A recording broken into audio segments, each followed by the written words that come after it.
So, at the time, the colonies were struggling economically, so the pressure started to mount to produce more tobacco and more tobacco, more tobacco. There's a crisis. Sound familiar? At the same time, the colonies argued that freeing the indentured servants was causing a problem. It was a threat to property owners. They said that it was too costly. They couldn't keep up. These guys would leave, and then commerce would be hurt because there was so much turnover, and they had to spend too much money, which made tobacco more expensive, which hurt the economy. So restrictions started being placed. Because commerce was hurt, government stepped in, put more restrictions on. They placed restrictions on owning land. Well, that caused the indentured servants to become upset because, wait a minute, that's our way out. Well, these guys started taking to the streets and setting fires. Of course, instead of this moving the colonies to reject the horrific nature of servitude and move towards freedom, because people's dollars were at stake, they went the other way. You know what's strange here is I think this is actually our first Tea Party. The master was taking too much from the everyday people. It's the first time we saw the attitude of manifest destiny as well. That they could do anything. They can take the land from the servants. In 1662, Virginia took one of the last steps on the road to true evil. They enacted a law that said all children born into the colony to a slave mother would be enslaved. So now, not only were you a slave for the rest of your life, but now that slave passed it on from generation to generation, all based on color. By the way, let's go back here to Anthony Johnson. How did it end for Anthony Johnson? The freed, not slave, but the freed indentured servant, who then was an owner of another black man. He died in 1670. This is the record of it. This is about his land. What happened to his land? Jury had to decide it. The land Johnson left behind, they decided, could be seized by the government. Could be seized by the government because he was, quote, by consequence, an alien. That's why all men are endowed by their Creator with certain inalienable rights. Because this guy used the government to give him the right to own another person. Why? Because it was good for the government. They needed money. It was good for commerce. They needed money. So the government granted him a right because it was good for the collective. A government can give and a government can take away. The first servitude, then an extended punishment, then a crisis, then people born into slavery. Bit by bit, law by law, we progressed from horrible system of indentured servitude based on religion to an even worse one based solely on color. A little tweak here, a little tweak there, a nudge here, a nudge there. During a crisis, each time that nudge takes us down a little farther the road. That's why you must stop and ask yourself, not just what kind of change are we talking about, but what lies at the end of the road? If we just keep being nudged, where does it lead us? All of this evolved into the monstrous system of slavery that we're all familiar with from our history books. An entire race of people brutally enslaved by slave owners, empowered by the government. It is today this nation's deepest scar. A lot of our problems started here. It's our most grotesque national tragedy. But again, this is just scratching the surface. Do your own digging. Get the full history. You need to find out what you truly believe in, what this country is really about. Are we just about slavery? Is this the scar? The commerce, the government, the science, the crisis of tobacco dragged us deeper and deeper into slavery. But here's the part you also have to learn. What began to drag us out? That's next.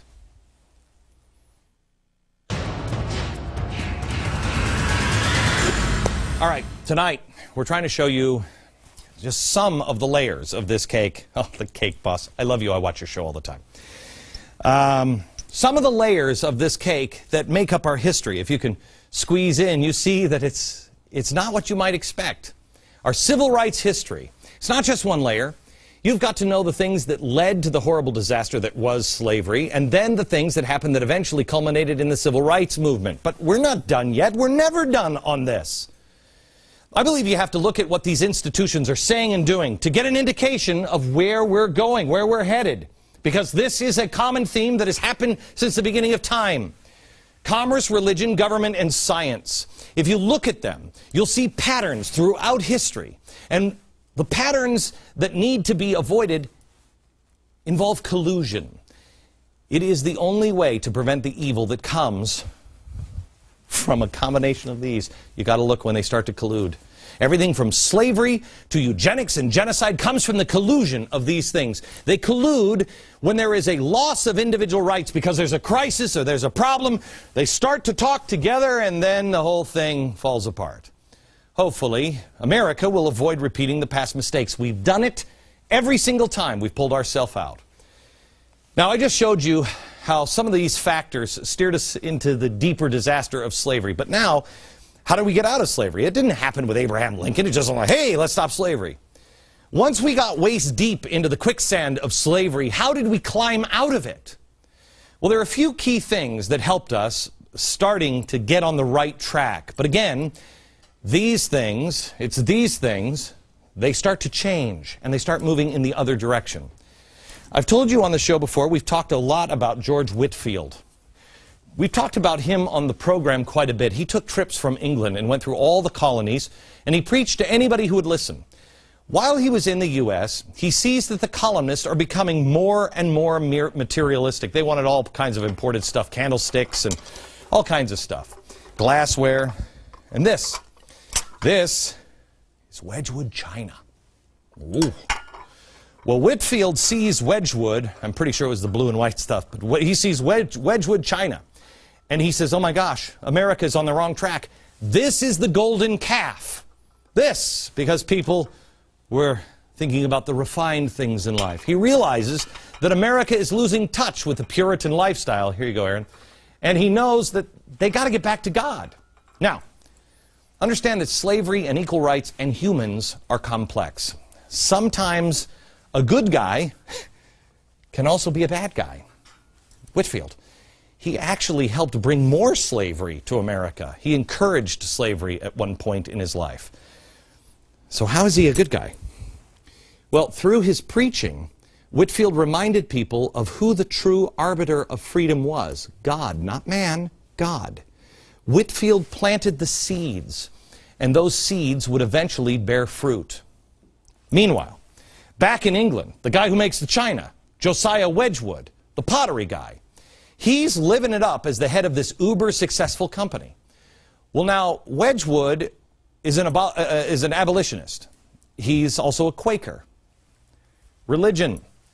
Religion is starting to pull away from commerce and government. It goes back to religion again. By the beginning of the American Revolution, Quakers had moved from viewing slavery as a matter of individual choice to seeing the abolition of slavery as a Christian duty. The Quaker-led Society for Effecting the Abolition of the Slave Trade met in London in 1787. 3 of the members designed a seal to be engraved for the use of the society. This is it. This is the seal. Guess who made it? The guy who makes the china, Josiah Wedgwood.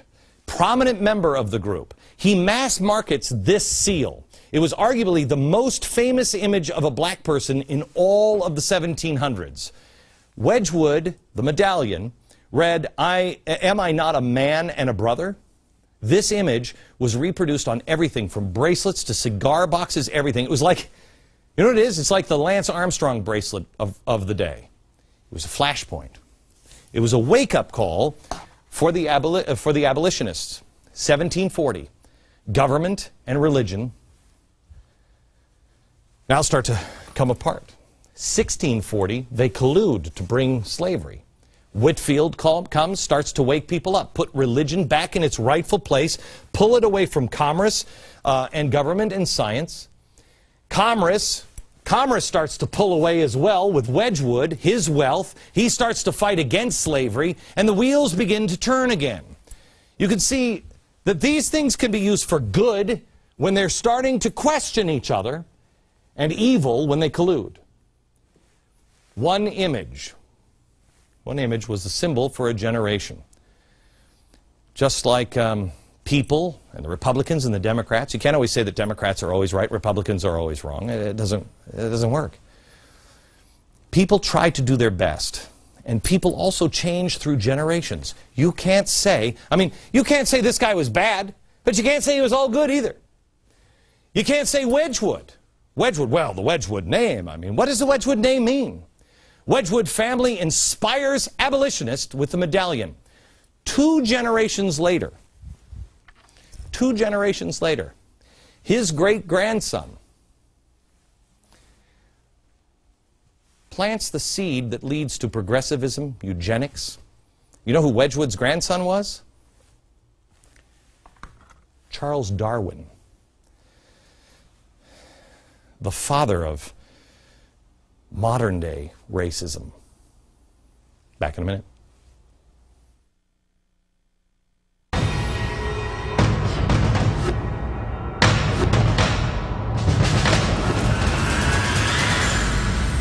There is a fight in this nation on whether America is good or bad, good or evil. Are we oppressors or are we victims? What are we? We're a little of everything, quite honestly, because we're people. You got to know what you believe. And America's not, it's not sunshine and lollipops. But no country is. The Republicans aren't the greatest. The Democrats aren't the greatest. They're not the worst. They switch places all the time.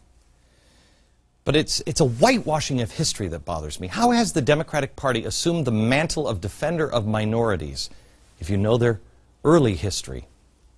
Come with me.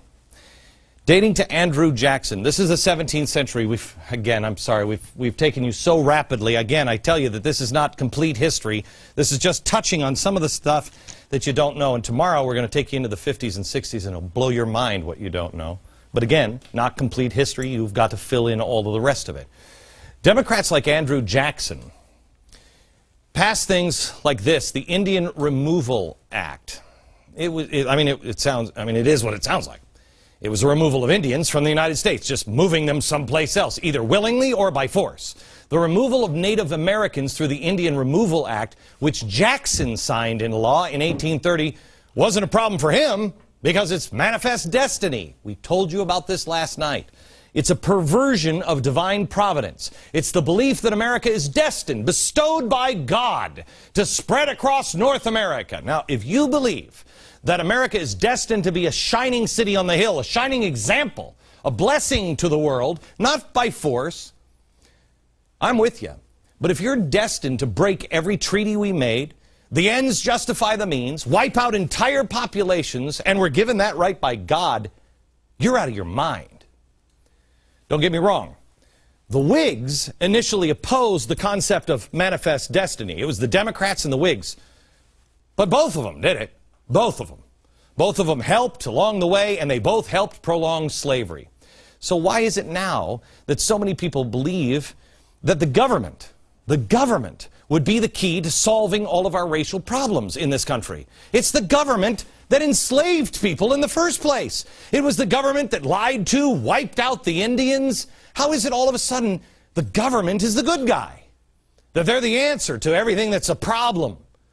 Why is it difficult for Americans to get their heads around where the real solutions come from? People! And it usually starts in church.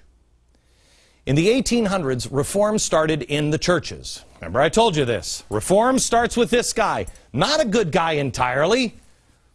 And then it just takes off. Well, people knew that they couldn't continue to enslave other human beings and be right with God. Now, some people would put their head in the sand just like today. Some people, you're like, what? How are you doing this? Even before independence, Quakers and many other religious groups had argued that slavery was incompatible with the teachings of Christ. Our founders did the same thing.